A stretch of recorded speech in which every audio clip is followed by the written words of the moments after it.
এটা একটা হেলমেট। ও পেয়েছে বলে ওর বাবা ওকে একটা হেলমেট কিনে পাঠিয়েছে। চলুন এটা খুলি দেখি।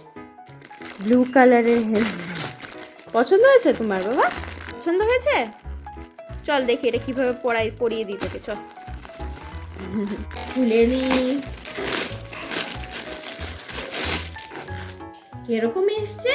উলি বাবালি, হেলমেটটা কাপড়ের ম্যাটেরিয়াল, কিন্তু বেশ সফট আছে। এটাতে হেডটা প্রোটেক্টেড থাকবে আশা করছি। এখানে একটা ভেলক্রো আছে, ভেলক্রো দিয়ে এটাকে খোলা বন্ধ করা যায়। চল পরিয়ে দেখি কেমন লাগছে আমাদেরকে। পছন্দ হয়নি হেলমেটটা, পছন্দ হয়নি। এই যে দেখো কেমন সুন্দর লাগলো। আচ্ছা ঠিক আছে, পছন্দ হয়নি।